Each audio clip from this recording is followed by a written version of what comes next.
지난 시간 CIA가 중심이 되어서 미국 앞마당 쿠바에 들어선 공산 정권을 축출하고자 벌어진 피그만 이 침공작전 완벽한 실패로 돌아갔다는 이야기 여러분들께 전달을 해드렸는데요. 처참한 실패였습니다. 하지만 미국이 이대로 그냥 물러설 미국이 아닙니다. 그래서 이 이야기를 한번 계속해서 이야기를 나눠볼 텐데요. 방종관 센터장님 그리고 임영환 교수님 모시고 이야기 나눠보도록 하겠습니다. 안녕하세요. 안녕하세요. 안녕하세요.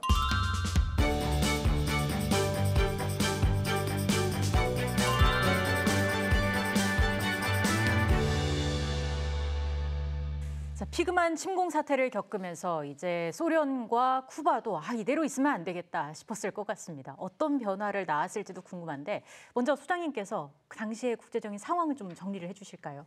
일단 피그만 침공이 실패로 돌아간 다음에 카스트로는 다음에는 미군이 정규군이 올 것이다 라고 생각을 했습니다. 근데 누가 생각해도 그게 정상은 정상이에요. 네. 당연히 그러겠지라고 생각했고 소련도 그렇게 올 것이라고 생각을 했습니다. 따라서 카스트로는 정말 적극적으로 소련에게 이제 구애를 합니다. 도와달라. 네. 소련은 이걸 도대체 어떻게 도와주느냐. 왜냐하면 그 당시는 붙었다 하면 세계대전인 걸 다 알고 있었기 네. 때문에 당시 소련 서기장이었던 후르시초프도 고민을 많이 했대요. 본인 말로는 뭐 회의 가서도 고민하고 걸어가면서도 고민하고 자 어떻게 할까. 이러다가 그 대안으로 그 해법으로 나온 것이 바로 쿠바에 핵미사일 기지를 설치하는 것이었습니다. 최근에 푸틴 러시아 대통령이 서방을 상대로 러시아는 언제든 핵을 사용할 준비가 되어 있다. 아주 난리가 났었잖아요. 근데 냉전하면 생각나는 게 핵을 그냥 어마무시하게 양을 늘려가면서 지구를 몇 번이고 절멸시킬 수 있는 양을 만들어낸 게 냉전 시대 아니겠습니까? 많은 분들이 걱정을 했었어요. 최근에 푸틴 그 핵 발언 때문에 전 세계가 핵 공포를 약간 체험하고 계신 것 같아요. 만약에 이거를 한 반년 전에 했더라면 아마 그냥 옛날 얘기처럼 하고 있었을 것 같아요. 핵이 뭐 그랬나 보다. 근데 요즘은 좀 느끼잖아요. 네. 그런데 이게 1950년대에 느끼던 공포는 상상을 초월해요. 우리는 사실 이미 핵미사일, 핵무기가 다 만들어진 시대에 살고 있어요. 네. 1950년대는 이게 완전히 새로운 무기였고 어떤 의미로는 그렇습니다. 2차 세계대전에서 이제 미국하고 소련이 승리했잖아요. 그리고 이제 뭐 악의 축은 없어진 것 같아요. 이제 우리끼리 행복하면서 살면 되겠다 싶었는데 갑자기 핵과 미사일이라는 세계를 멸망시킬 수 있는 핵과 그것을 운반할 수 있는 미사일이라는 게 나오게 된 거예요. 이때 이분들이 느꼈던 공포는 정말 상상을 초월합니다. 아이젠하워가 1947년에 이런 말을 했습니다. 미사일과 전자공학, 초고속 항공기 개발을 등한시한다면 미국은 파멸하거나 패배할 수도 있다. 2차 세계대전에서 승리한 지 2년 후예요. 그렇죠. 정말 세계가 내 것이다 하는 순간에 벌써 패배를 이야기하는 거예요. 그리고 이때 당시에 살던 분들은 눈으로 핵이 폭발하고 인류가 불타는 모습을 봤던 분들이잖아요. 그렇죠.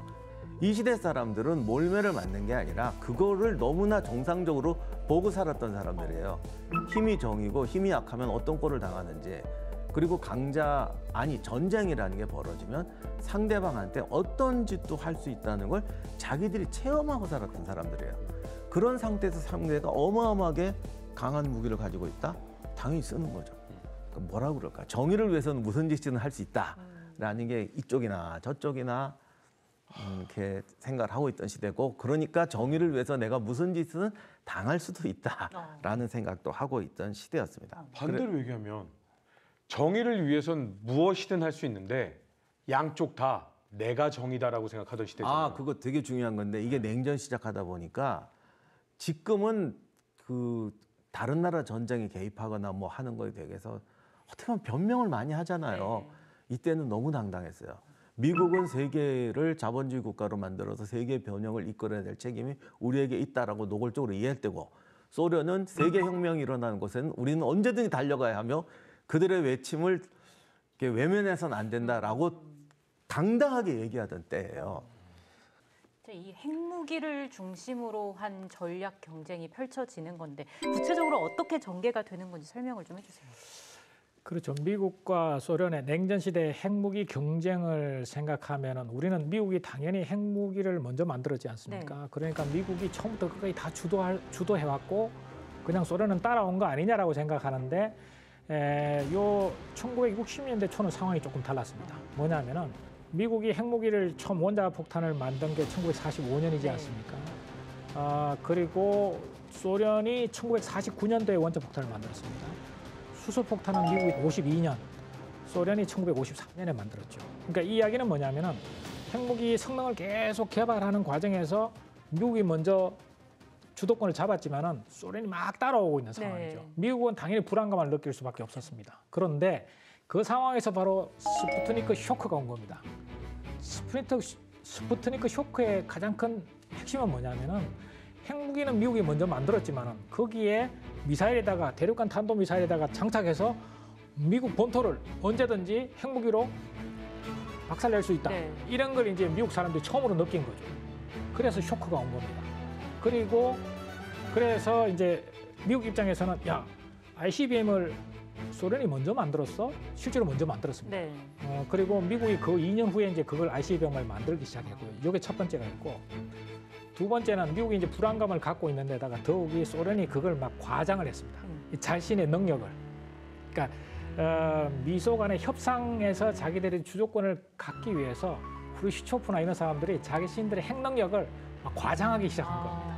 그러니까 미국 입장에서는 그렇지 않아도 겁먹었는데 소련이 막 과장하니까 야, 이 큰일 났어. 우리 지금 ICBM도 소련한테 뒤지고 있어. 이런 생각이 막 들기 시작한 겁니다.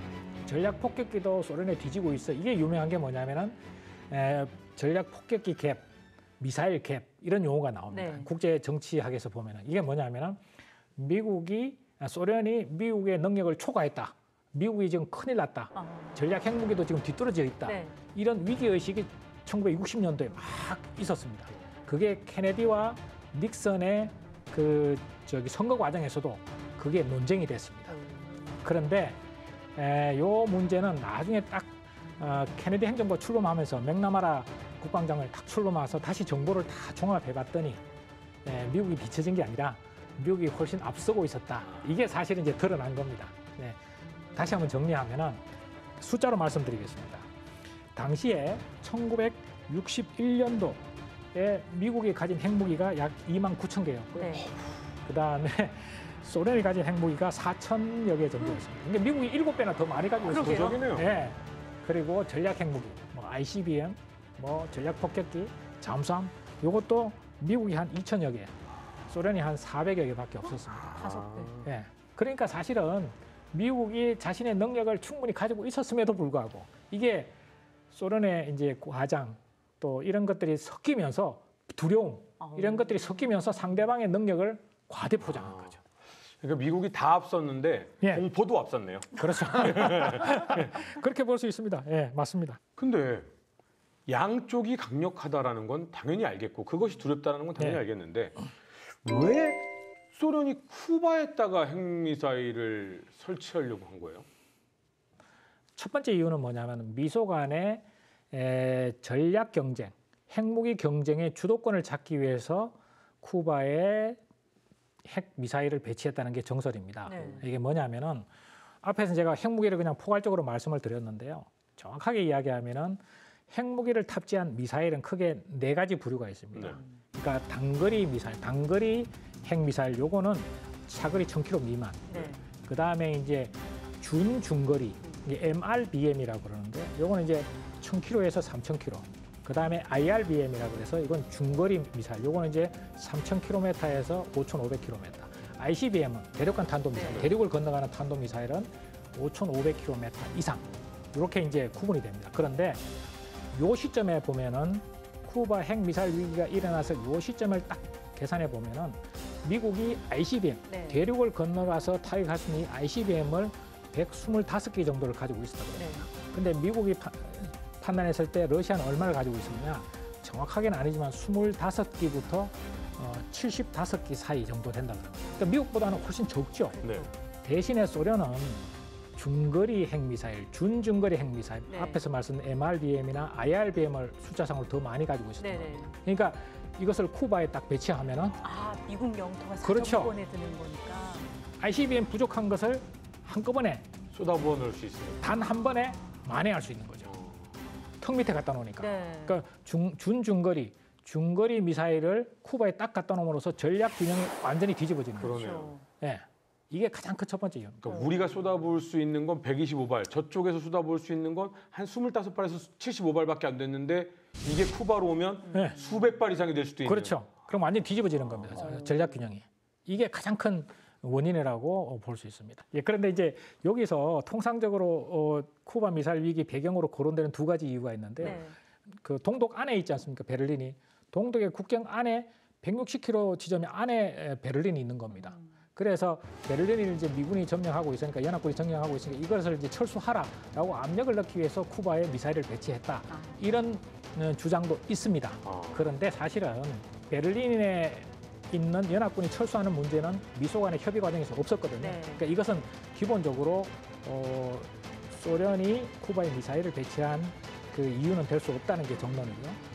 또 하나의 문제, 그럼 쿠바를 안전을 위해서 그러면 소련군이 들어간 거 아니냐? 이것도 아니라는 겁니다. 왜냐하면은 안전을 지켜주는 정도면은 뭐 동맹을 맺는다든가 또 일부 소련군 예를 들어서 10,000명만 가서 지키고 있어도 미국이 그거 소련군과 전투하는 걸 감내하면서 침공을 하겠습니까? 하지 않습니다, 사실은.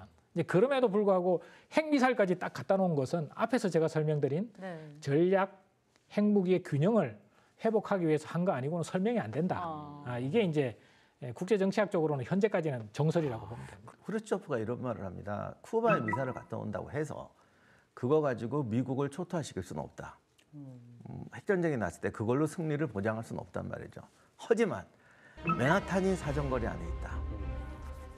이겨도 니네도 당한다. 그렇죠. 그러면서 한번 아까도 말했지만 뉴욕 시민들이 잠 못 자는 날을 한번 겪어봐라. 근데 말을 되게 리얼하게 하더라고요. 네. 우리가 쏴도 뉴욕을 다 초토화시킬 수는 없다. 당시 핵무기 기술로. 네. 하지만 잠 못 자게 할 수 있다. 그리고 니네도 많이 죽을 거 아니냐. 그렇죠. 그 다음에 아주 중요한 말인데요. 그 자본주의 국가들, 그러니까 그때 용어는 자유세계 국가들이죠. 서방 세계들하고 이렇게 경쟁할 때는 딱 두 가지 무기가 있대요. 일단 쟤네들은 여론의 눈치를 봐야 된다. 그러니까 협박하면 반드시 우리가 이긴다. 왜냐면 장수와 장수끼리는 협박이 안 넘어가지만 백성들은 겁을 먹는다는 거죠. 그렇죠.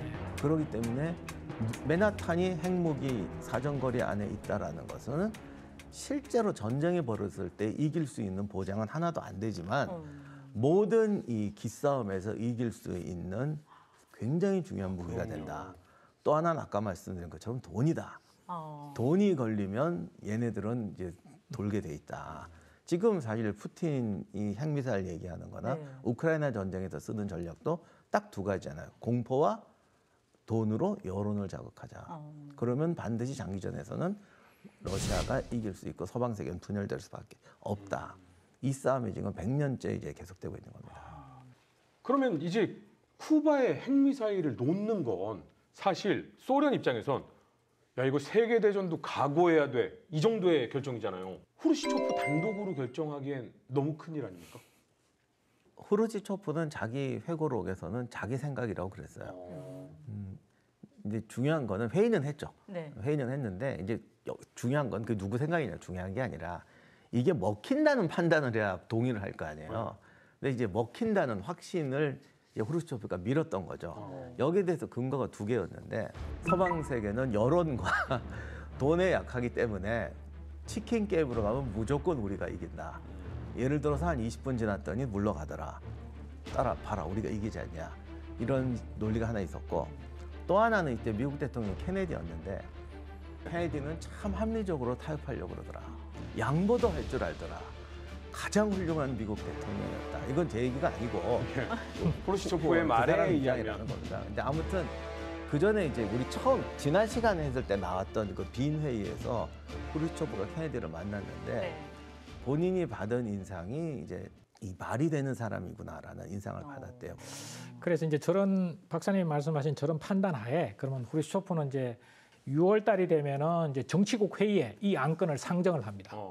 이러이러한 이유 때문에 쿠바에 핵 미사일을 배치하려고 한다. 네. 그러면서 동시에 이제 전략 미사일 사령관을 쿠바에 보냅니다. 6월 달에 보냅니다. 딱 보내서 어떻게 이야기하느냐면은 전략 핵 미사일을 쿠바에 배치하자라고 이야기를 꺼내면서 카스트로가 동의하지 않을 거를 고려해서 어떤 당근책을 제시합니다. 네. 뭐냐면은 소련과 쿠바가 동맹을 맺을 수 있다. 어. 그렇게 이야기합니다. 그러니까 동맹이라는 건 만약에 미국이 공격하면 우리가 개입한다. 그렇죠. 그러니까 상호 방위에 관한 동맹을 맺을 것처럼 뉘앙스를 풍깁니다. 그래서 어떻게 되냐면은 카스트로가 핵미사일을 설치하는 게 동의를 하는데 그 동의 조건으로 동맹제 그 문구 동맹 서약서에 동맹 그 서명하는 거기에 문구를 6월달, 7월달, 8월달 다듬습니다. 그래서 러시아의 체 게바라 그다음에 피델 카스트로 동생이 소련으로 직접 와서 그 동맹 서명 문구를 다 정리를 합니다. 그렇게 놓고 후르시초프의 생각은 뭐냐면은 핵미사일을 딱 배치해 놓고 네. 이게 성공하면은 그때 동맹 서명하겠다는 생각을 가지고 있었습니다.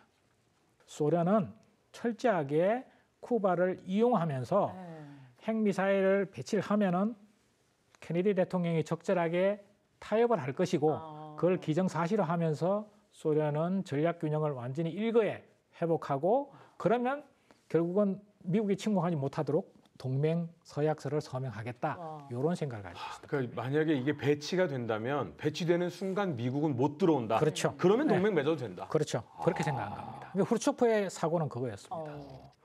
그냥 시골 아저씨가 아니었네요. 후르초프도 굉장히 전략적인 사람이었네요. 외모를 판단하나 본인 말로는 고민 많이 했대요. 걸어가면서 산전수전 다 겪은 그 노예한 그 소련의 정치인 중에 한 명이죠. 전쟁까지도 했지 않습니까? 전쟁까지도 겪었지 않습니까? 사실 케네디야 뭐 중이었나요? 그거 초급 장교로 갔다 온 거고 네. 후르초프도 스탈린그라드 전투에도 개입하고 정말 정치위원으로 참여. 전략을 했던 사람이기 때문에 그리고 본인 말로는 우리는 스탈린 치하에서 살아남은 사람이야. 그런 얘기 하더라고. 네. 그 치킨 게임, 배짱 게임 할 때 네. 우리가 스탈린 밑에서 다 겪어보지 않았냐. 배수청에서 살아남았으면 그때 얼마나 우리가 표정 관리하고 뭐 이런 거 많이 해봤는지 아느냐. 네. 뭐 너가 뭐라니, 그 부잣집 아들로 자란 네가 뭐라니, 뭐 네. 이런 생각했던 것 같아요. 아니 이게 궁금한 게 소련이랑 쿠바가 거리상으로 꽤 되잖아요. 그렇죠. 근데 여기를 미국이 다 감시를 하고 있는데 그 미국의 눈을 피해서 다 그걸 핵미사일을 운반하고 배치하고 하는 게 어떻게 가능했을까 생각이 들어요. 굉장히 이게 우리가 통상적으로 쉽게 군사력을 배치하는 것을 쉽게 생각하는데요. 굉장히 어렵습니다. 그렇죠. 사실은. 저도 사실은 개인적으로 자이툰 사단 창설 멤버로서 병력 그때 3천 몇 명이었거든요. 네. 그 병력이 차량 뭐 500대, 600대 정도 해서 이동하는데 그 이동하는 그 과정이 준비 또 실시 과정이 굉장히 복잡하고 어려운 과정입니다.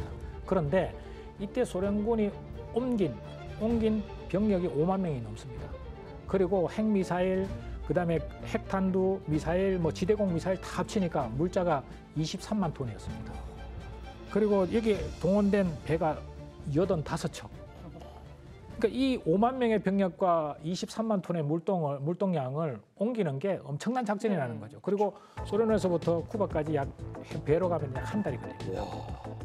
그래서 간략하게 말씀드리면 7월 달에 뭐부터 출발하냐면 지대공 미사일부터 보냅니다. 왜? 일단 방어를 해야 되니까. 네. 미국 공습하면 안 되니까.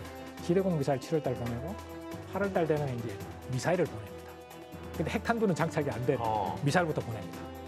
9월 달 되면은 핵탄두를 보냅니다.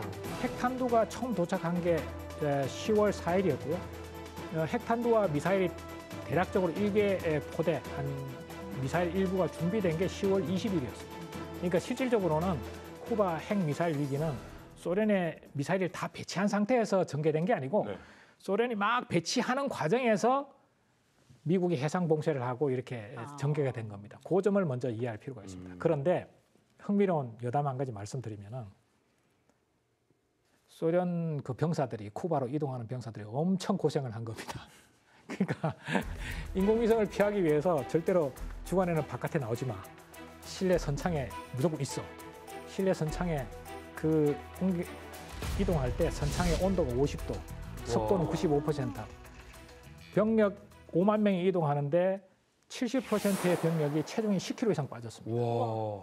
딱 5분만 있으면 다 토합니다. 예, 그래서 그중 이동하다가 질병으로 죽은 병사도 있고요. 와. 그래서 병사들이 이제 쿠바에 다 이동한 다음에 어떤 병사가 이렇게 이야기를 했답니다. 나는 소련까지 다리가 놓이기 전에는 절대로 쿠바를 안 떠날 거야. 이렇게. 쿠바가 좋아서가 아니라 네. 너무 고생해서 네. 다리가 놓기 전까지 네. 난 안 돌아갈 다리 거야. 없으면 나 소련에 안 배에서 들어갈 거야. 디젤 냄새 맡는 거 정말 장난 아니에요. 요즘 배는 정말 옛날에 보면 너무너무 좋잖아요. 고생 많이 했겠네. 근데 이게 또 비밀리에 진행이 되다 보면 약간 정보를 공유하는 데 있어서도 약간 제대로 안 되거나 이럴 수도 있을 것 같아요. 그건 괜찮았나요? 쿠바라는 나라는 어떤 의미로 보면 미국 같은 이제 부르주아 산업화가 안 돼 있기 때문에 정보를 캐내거나 하기가 되게 힘듭니다. 그러니까 카스트로 암살에 실패한다는 것도 섬나라고 섬은 이게 사람들이 다 알아요. 네. 그리고 농업사회 기반이기 때문에 뭐 낯선 사람 하나 나타나면 다 들통나고 이런 게 심한데 대신에 그러면서도 또 뭐 헤엄쳐도 건너가고 계속 편지 오고 가고 사람 건너가서 정보가 양쪽으로 막 새요. 그러다 보니까 이게 비밀 유지 자체는 불가능했던 거죠. 네. 그 재미있는 그 소련군도 이 정보 판단에 실패한 게 열대 지방에 가니까 우리가 이동하는 거 다 야자수 나무가 가려줄 거야 이렇게 정보 판단서에 썼답니다. 네. 근데 쿠바에 갔더니 야자수는 하나도 없었답니다. 부두에서 장비 내리는데 쿠바 사람이 내리겠어요? 네. 6개월 동안 죽어라고 생각했는데 장비는 나와서 내려야 될 거 아니야. 바로 소문나는 거죠. 한국에 소련 사람들이 바글바글하다. 네. 야, 그래서 그 덩치 이만한 애들이 네. 얼굴이 초췌해져가지고 뭐 나르더라. 그러니까 이제 그 얘기가 마이애미에서 나빠졌어. 그렇죠, 그렇죠. CIA는 또 이제 귀를 기울이고 예, 있으니까 예, 예, 이 소문이 퍼지지 않았겠습니까? 맞습니다. 그래서 8월 달에는 CIA 판단 보고서에 보면은 뭔가 소련군의 대규모 장비가 막 이동하고 있다. 근데 뭔지는 모르겠다. 아. 이런 이야기가 이제 사실은 이제 돌기 시작을 합니다. 9월 달이 되면은 이제 그 처음으로 9월 4일 날 미국 그 백악관 대변인이 이렇게 이야기합니다. 지금 소련 장비가 쿠바에 들어가고 있는데 우리는 공격용 장비, 그러니까 방어용 장비는 어느 정도 모르겠지만 공격용 장비는 절대로 용납할 수 없다. 이렇게 이제 공개적으로 딱 경고를 합니다. 네. 근데 여기에 대해서 소련은 어떻게 하느냐? 바로 이제 기만을 합니다. 거짓말하죠. 우린 공격용 무기 배치한 적 없다. 그리고 비공식적으로 미국하고 소련이 이제 대사관 사이에서 접촉이 있지 않습니까? 그때도 뭐라고 이야기했느냐면은 우리는 그 공격용 무기 배치하지 않을 거야. 그리고 당신들 11월 달에 중간 선거 있지 않냐? 케네디 대통령 11월 달 중간 선거에 곤란한 상황 우리 안 만들 테니까 걱정하지 마라. 이렇게 거짓말을 합니다.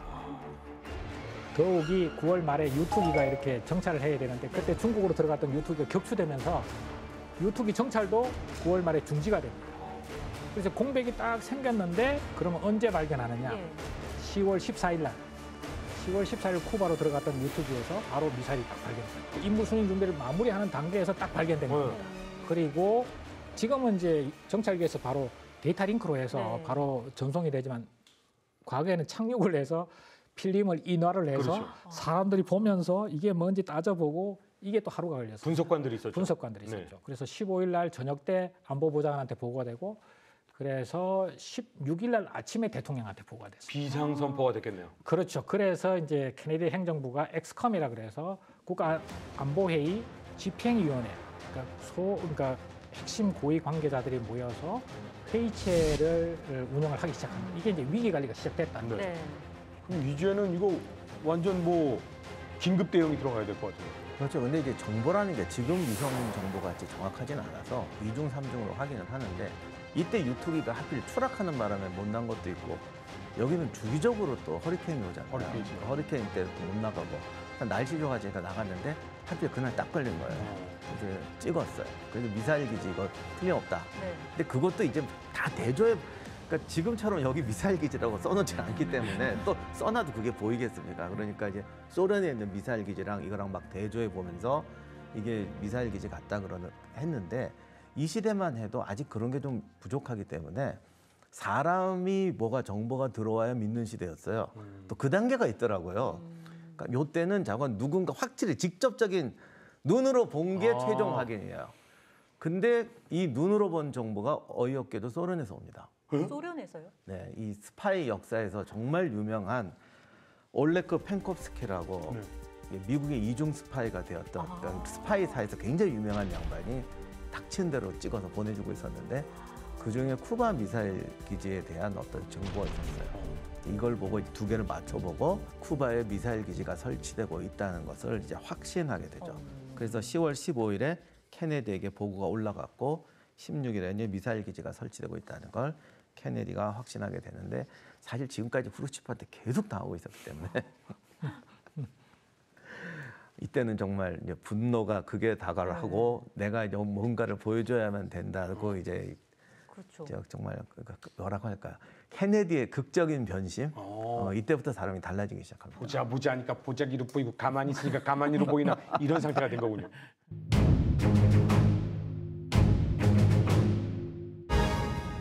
(1961년) 미국이 카스트로 정권 축출을 위해 피그만 침공을 일으키자 쿠바는 소련에 손을 내민다. 소련은 미국과의 핵무기 경쟁에서 우위를 차지하기 위해 쿠바의 지정학적 가치에 주목한다. 이후 소련의 지대공 미사일을 비롯해 각종 공격 무기들이 쿠바로 몰려들게 되고 미국의 U-2 고공정찰기가 이를 포착하면서 케네디 정부는 비상 경제 태세를 선포한다. 어쨌든 유투기가 발견을 하기도 했고 또 소련 상층부라고 해야 할까요? 거기서 또 정보를 받은 케네디가 가만히 있을 수 없겠죠. 비상 경계를 내렸을 텐데 어떤 선택을 내리게 될까요? 당시에 미국이 검토한 대책은 6가지였습니다. 첫째, 뭐 별거 아니다. 뭐 이게 별거냐라고 언론에 공포하고 무마시키는 것. 근데 사실 말이 안 되는 것 그렇죠. 같아요. 왜냐하면 대중들이 납득할 수가 없거든요. 두 번째는 외교적 압력을 행사해서 미사일 기지를 철수하게 하는 것. 이것도 후르츠초프가 들을 리가 없죠. 이미 이거 다 예상하고 한 건데. 그렇죠. 세 번째는 카스트로에게 소련과 결별할 거냐 아니면 미국의 공격을 받을지 선택해라 라고 압력을 넣자는 거였는데 이것도 말이 안 되는 게 카스트로 입장에서는 소련과 결별하면 미국이 공격해 올 거 아니야.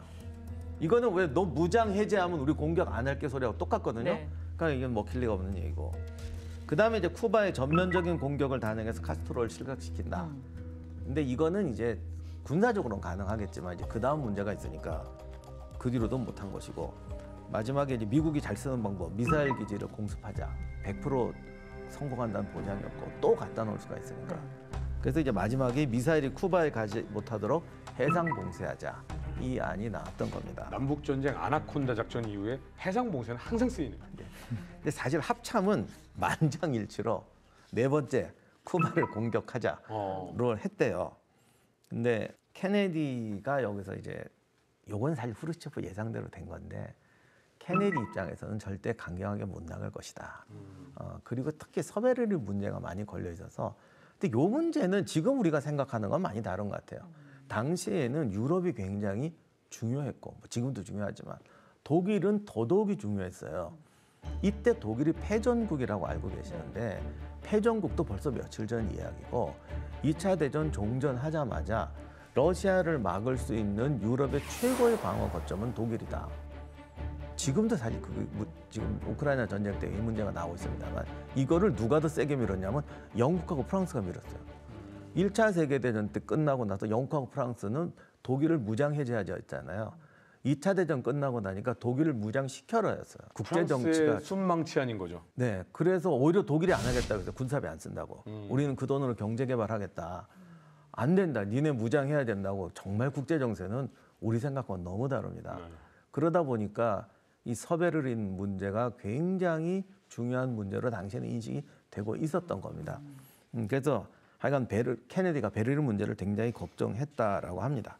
그러다 보니까 결국 6번으로 가게 됐어요. 자, 그럼 6번을 선택을 했는데 소련은 이 선택지 다 고려하고 있었겠죠? 미국은 이제 최종적으로 의사 결정을 해서 10월 22일 날 봉쇄를 하겠다라고 선언을 하죠. 쿠바 해상에 몇백 킬로미터 봉쇄선을 설정하고 여기로 들어오면은 우리는 공격하겠다, 용납하지 않겠다 이렇게 이야기를 하죠. 이야기를 이제 10월 22일 날 방송을 통해서 후르츠초프를 포함한 소련 지도자들은 방송을 통해서 본 겁니다. 그래서 방송을 통해서 딱 보고 나서는 처음에 굉장히 당황했죠. 왜 당황했다는 증거가 나오느냐 하면은 후르츠초프가 이렇게 이야기했답니다.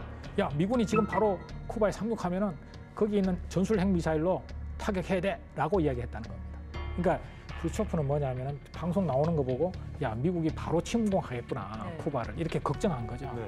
그랬더니 옆에 있는 국방부 장관이 아이 그 저기 지금 미국이 쿠바를 침공하더라도 지금 바로 침공하기는 어려울 겁니다. 준비가 필요하지 않습니까? 이렇게 안정을 시키고 그다음에 이제 23일 날 이제 시간이 흐르고 24일 날 소련의 첫 반응이 나왔습니다.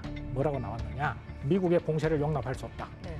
그다음에 쿠바의 이거는 주권 사항이고 미국이 그렇게 하는 건 내정 간섭이다. 이렇게 이제 대외적으로는 이야기해 놓고 첫 번째 조치가 뭐냐면은 앞에서 제가 설명드린 MRBM, IRBM 두 가지 네. 미사일이 있었지 않습니까? 더 장거리 미사일에 해당되는 IRBM을 소련에서부터 쿠바로 수송하고 있다가 회항을 시킵니다. 걸리면은 큰일 나니까. 예, 그래서 이거는 일단 IRBM까지는 아니고 MRBM만 해도 그래도 어느 정도 억제를 가질 수 있겠다는 네. 생각. 두 번째, 저렇게 많은 배가 동시에 들어가면은 이거 통제가 안 된 상황에서 전쟁으로 발발할 수도 있다. 그래서 크루스초프의 생각은 뭐냐면은 적절한 선에서 딜을 하는 과정에서 봉쇄선을 뚫을 수도 있고 그다음에 이 과정에서 어떤 적절한 선에서 우리가 얻을 건 없고 딜을 하는 것도 가능하겠다. 요게 이제 10월 24일 날 크루스초프의 생각이었던 겁니다. 예. 근데 이 상황에서 이제 의도하지 않은 어떤 우발적인 상황이 벌어져요. 무발이 무서운 거예요. 아, 이게 무서운 거죠. 이게 전쟁이라는 것은 의도하지 않은 어떤 우연한 사건들이 전쟁으로 이어지는 게 뭐 네. 제1차 세계대전도 그렇죠. 그렇게 있었지 않습니까? 그래서 1962년 10월 27일이 가장 위험한 시기였습니다. 흔히 이야기할 때 이날을 지구 인류가 멸망의 시기에 가장 가까이 갔을 때 예, 거의 멸망 근처까지 갔다고 이야기합니다. 세 가지 사건이 있었는데요. 첫째, 쿠바를 정찰하고 있던 오전에 10시 21분 정도에 쿠바로 들어갔던 U2 정찰기가 격추됩니다. 그리고 그 이후에 들어갔던 이 저공 정찰기, 이게 통상 이제 U2기 고공 정찰기고 네. 저공 정찰기가 들어간 것도 대공포의 사격을 받았고요. 첫 번째. 그래서 당시에 미국의 이제 그 의사 결정은 어떻게 했냐면 U2기가 격추되면 무조건 그 대공 미사일 기지를 폭격한다라는 게 이미 의사 결정이 돼 있었습니다. 네. 그래서 U2기가 오전에 격추됐다는 보고를 받고 그래 그러니까 지대공 미사일 기지를 폭격을 한다. 네. 그런데 언제 어떻게 할 것인지를 보류한 겁니다. 그러니까 며칠 후에 분명히 저 지대공 미사일 기지를 파괴는 한다. 그러나 지금 당장은 아니다. 좀 더 협상 카드를 지켜보면서 공격 방법과 시간을 결정하자. 이게 첫 번째 사항이었습니다. 조금 그런데요. 그렇죠. 예. 이게 잘 봐야 될 게 뭐냐면은 U2기가 딱 격추됐을 네네. 때 합동참모본부 그다음에 대부분의 위기관리위원회 엑스컴에서 대부분이 다 공격하자고 얘기했어요. 보통은 바로 원점 타격. 바로 공격하자고 그랬습니다. 지금 바로 또는 내일 공격하자 그랬는데 케네디 대통령이 말렸습니다. 야 지금 여러 가지 지금 그 사이 비공식적인 친서가 왔다 갔다 했거든요. 26일 날, 27일 날. 네. 친서가 왔다 갔다 하니까 이건 협상의 여지가 있다. 네. 마지막 협상에 그것 해보고 안 되면은 공격해야 된다. 네. 이렇게 해서 잠시 설득해서 밀어놓은 겁니다. 첫 번째. 두 번째는 U2기가 네. 알래스카에서 소련 저 북극 쪽으로 가서 이렇게 정찰하는 코스가 있는데 이게 뭐냐면은 소련이 핵 실험을 많이 하니까 그걸 대기를 채집하는 정찰기가 네. 운용이 됐습니다. 그런데 이 정찰기가 북극을 갔다가 돌아오는 길에 소련 연봉으로 들어간 겁니다. 아이고. 500km 안을 들어간 겁니다. 그래서 소련 전투기가 발진을 하고 미국 쪽에서는 핵미사일을 장착한 전투기가 발진을 했어요. 이게 만약에 공중에서 조우가 됐다면 바로 이제 핵전쟁으로 발발하는 거죠. 그런데 참 운이 좋게도 이게 U2기 조종사가 중간에 내가 잘못 들어왔다는 판단을 한 겁니다. 네. 그래서 다시 이제 교신이 되는 상황에서 방향을 틀어서 알래스카로 빠져나오고 나서 러시아 전투기가 요격하기 위해서 다가왔는데 워낙 고고도에 있으니까 네. 요격이 안 된 겁니다. 그 사이에 미군 전투기가 호위를 해서 알래스카로 다시 복귀를 한 겁니다. 요게 2시부터 3시 사이에 있었던 일입니다. 그래서 그 보고를 케네디 대통령한테 맥나마라 장군이 딱 보고를 했더니 케네디 대통령이 그랬답니다. 꼭 이럴 때 그렇게 사고 치는 놈들이 있다고 투덜투덜했다는 이야기가 있고요. 아찔하네요. 그러니까 일단 한 가지 실수가 있으니 그렇죠. 저거를 우리가 바로 타격하기에는 불리한 점이 있다. 네, 그것도 있었고 또 한 번의 마지막 결정적인 위기 가운데 하나가 뭐냐면 이게 소련 잠수함들이 이제 4척이 그 당시에 가 있었습니다. 근데 봉쇄선 안에 2척이 이미 들어와 있었던 겁니다. 그래서 미군들이 이제 이 잠수함을 어쨌든 부상을 시켜 물 위로 꺼내야 되니까 네. 연습용 폭내를 이렇게 막 구축함들이 그 잠수함 근처에 막 터뜨린 거예요. 근데 문제는 뭐냐면 소련 잠수함들이 그게 핵 의뢰를 가지고 있었어요. 그래서 막 폭내를 터뜨리는데 재래식 잠수함은 무조건 하루에 한 번씩 올라와야 됩니다. 그렇죠. 산소도 공급받고 네. 통신도 해야 되니까. 저녁 6시부터 이제 폭내 공격을 받기 시작했는데 도망가다가 4시간 동안 폭내 공격을 받으니까 더 이상 이제 산소가 거의 떨어져 가니까 올라올 수밖에 없었던 그렇죠. 거죠. 그런데 잠수함 함장이 이렇게 이야기했습니다. 우리를 지금 막 폭내를 떨어가지고 정말 이거 우리가 지금 죽기 직전이니까 아예 핵미사일로 핵 의뢰로 쏴버리고 우리도 같이 죽자 뭐 이런 단호하자. 이렇게 이야기한 겁니다. 함장이 열받은 거예요. 이제 흥분 상태에서. 마침 이제 옆에 있던 소련 그 함대 참모장이 진정하라고 이렇게 해서 결국은 10시쯤 되면 그 잠수함이 이제 결국은 견디다 못해서 물 위로 올라옵니다. 올라오는데 이제 미 구축함이 뺑 이제 둘러싸 있는 상태에서 막 헬기가 막 떠 있고 이런 상태에서 이제 결국은 야 그러면은 소련에서 다시 이제 통신이 되니까 야 봉쇄선 밖으로 빠져나가서 다른 지점으로 가라. 그런 지시를 받고 봉쇄선 밖으로 나옵니다. 사실은 요 3가지 중에 한 가지만 정말 실제 교전으로 발전해도 전쟁이 일어날 수 있었던 거죠. 그 잠수함 사건 같은 경우는 영화로도 만들어져서 그렇죠. 예. 네, 그렇습니다. 그 정말 버튼 눌렀으면 예, 핵전쟁이죠. 예. 만약에 그때 당시에 그 버튼이 그 상황에 하나라도 어디선가 발사가 됐다라고 한다면 그렇죠. 미국과 소련뿐만 아니라 냉전이었잖아요. 네. 어마어마한 파장으로 퍼졌겠죠. 뭐 대한민국도 당연히 그 냉전의 한 중심에 있었던 국가이고 전 세계적으로 어느 정도의 피해가 있었을까요? 그 지도에 한번 보시면은 쿠바에서부터 이제 MRBM 사거리 2,000km를 딱 돌리면은 또 미국의 이제 동남부가 다 들어가 있지 않습니까? 네. 인구 10만 명 이상의 도시가 58개가 포함됩니다. 그래서 9,200만 명이 이 핵미사일 사거리 범위 내에 있고 더 중요한 건 뭐냐면 당시는 앞에서 말씀하신 대로 냉전 체제이기 때문에 우리가 공격당하면 무조건 상대방에 있는 그게 다 공격하게 돼 있습니다. 저 동맹 국가들은 무조건 개입이잖아요. 핵 무기 운용 작전 계획에 그게 반영이 되어 있습니다. 그래서 소련은 동북아시아 지역에 있는 일본과 우리나라도 타켓에 포함되어 있습니다. 우리나라 사람들은 그 당시에 어떻게 진행되는지 다 모르고 있었지만 실제로 만약에 핵전쟁으로 발발이 비화가 됐다면 당연히 일본과 우리나라도 소련의 핵미사일 타격 목록에 들어가 있었던 거죠. 유럽도 당연히 포함되어 있었고요.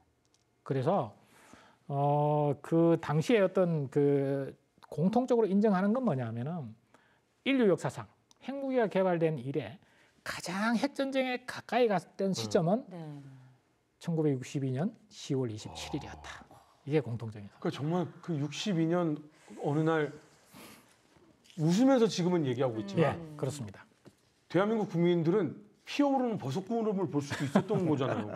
그러니까 웃으면서 얘기하지만 우리는 그 부함장 혹은 그 유투기 그 조종사 네. 누군가에게 감사해야 하는 마음도 있어야 되는 걸 수도 있어요. 네, 네. 그렇죠. 진짜 이게 핵전쟁 직전까지 갔지만 또 이면에는 앞서 저희가 몇 번씩 얘기를 했습니다마는 어느 정도 외교 협상 노력도 좀 진행이 되고 있었던 것 같아요. 많은 메시지들이 오갔겠죠.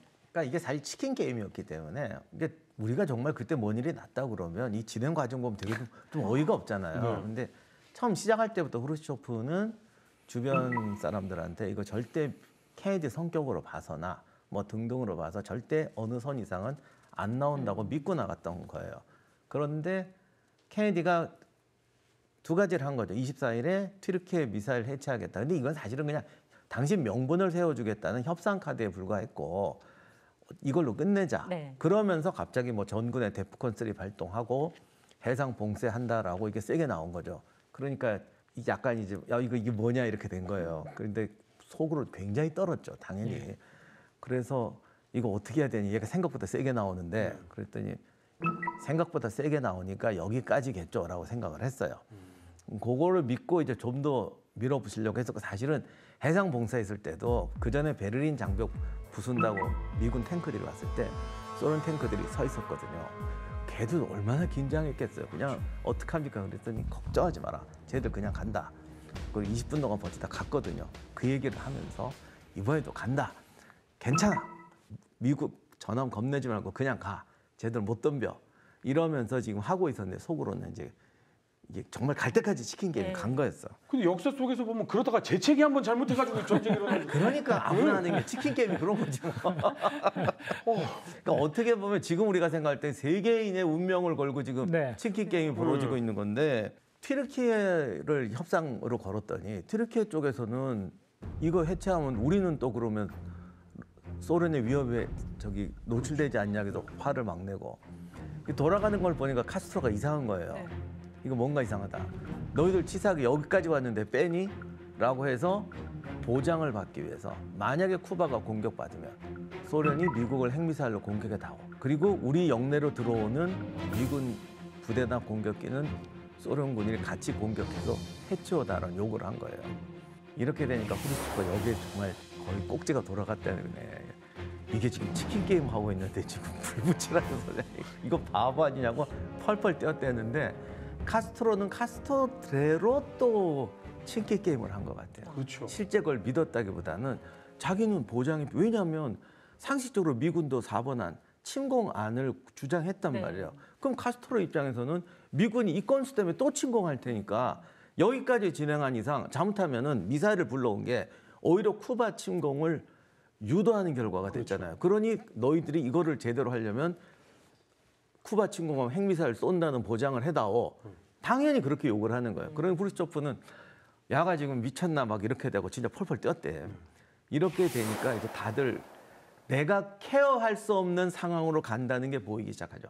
그러자 이제 튀르키예 안을 물고 말들은 그렇게 하더라고. 아, 이번에 제안이 왔는데 이거는 진정성 있어 보인다.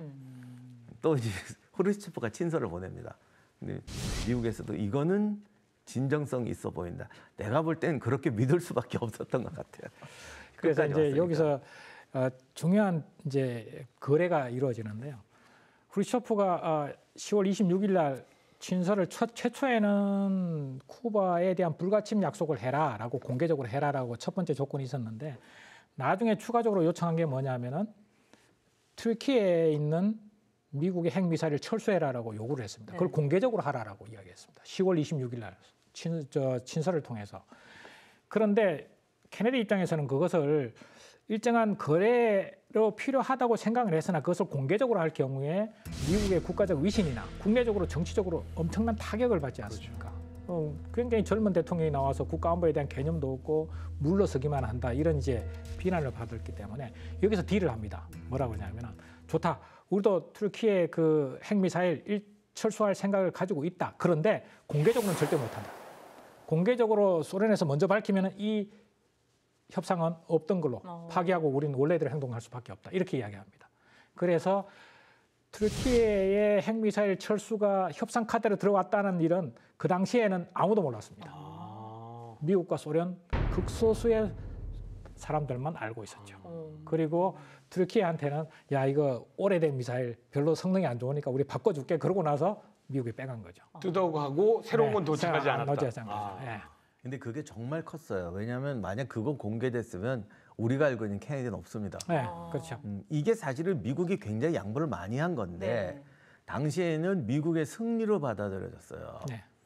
그래서 제가 어릴 때도 케네디는 뭐 그냥 그 뭐랄까 후르츠초프하고 치킨 게임에서 이긴 대통령으로 포장이 되면서 정말 세계의 영웅이 되고 그랬는데 이거 공개됐으면 이 얘기 이제 다르게 돌아갔겠죠. 결국 이렇게 돼서 소련이 미사일을 철수하고 나니까 제일 화냈던 사람은 카스트로였다고 그래요. 말 못하게 화냈대네요. 미사일이 미국의 침공을 끌어들이는 역할을 했잖아요. 이거를 빼면은 또 침공을 이제는 막을 수단도 없이 침공을 하게 되겠죠. 왜냐하면 미국 입장에서 뭐 언제 이런 일이 또 생길지 모르니까. 그래서 후르츠초프와 케네디는 이때 쿠바의 안전 보장을 했고 실제로 그게 죽을 때까지 카스트로가 죽을 때까지 유지는 되는데 당시 카스트로 입장에서는 끌어놓고 뺐으니 더 위험하게 된 거죠. 불안은 계속하죠. 네, 아니 정말 노발대발 했대요. 이럴 수가 있냐고. 그런데 어떻게 보면은 그 뒤로 카스트로는 결국 미국도 못 믿고 소련도 못 믿는다는 걸 확실히 알아가지고 국제 정치의 룰을 가장 잘 이용한 나라가 됐어요. 그리고 이 사건으로 그 튀르키예 그 협정은 보도가 안 됐기 때문에 케네디는 자유세계의 영웅이 되고 강대강에서 이긴 게처럼 돼서 후르시초프는 이제 평생 이것 때문에 고생 좀 했고 중국이 그다음에 그때 중국하고 소련이 사이가 안 좋았는데 소련을 놀려먹는데 가장 많이 써먹은 게 이거였대네. 니네 미국 한제도 깨지는 애들 뭐 배짱을 우리한테 좀 배워라 이러면서. 근데 아무튼 중요한 게 이 모든 게임의 가장 위대한 승자는 카스트로가 됐고 정말 진정한 승자는 우리 모두가 된 거죠. 맞죠. 쿠바 핵미사일 사태, 핵미사일 위기에 대해서 저희가 쭉 이야기를 나눠봤는데 이번 주제가 주는 교훈, 메시지는 뭐가 있을까요, 소장님? 지금 우크라이나 전쟁, 뭐 중동 문제, 21세기 들어서 21세기는 이렇게 될 것이라고 생각했던 믿음은 다 깨지고 지금 전혀 몰랐던 20세기에 만들었던 세계 체제는 다 깨어지고 지금 새로운 체계로 나아가는 중입니다. 인류 역사가 이런 일을 수도 없이 반복하는데 항상 이럴 때마다 준비 없이 뛰어들고 몸으로 떼어가면서 경험을 얻는데 그때는 핵무기라는 게 있었던 겁니다. 그래서 국가의 위기가 세계의 위기로, 지구적인 위기로 발전했던 거고 지금도 마찬가지예요. 지금은 그때보다 더 많이 얽혀 있습니다. 그래서 우리가 그때 무사히 지나갔다라고 이야기할 것이 아니라 우리가 지금 우리의 일과 옆에 나라의 일과 세계의 문제가 지금 혼동되는 시대에 살고 있다. 그래서 이런 핵전쟁의 위기뿐만이 아니라 어떤 체제의 위기가 세계를 이제 다시 덮치고 있는 과정이다라는 관점에서 이 이야기를 한 번 더 돌이켜보는 게 좋다고 생각합니다. 네.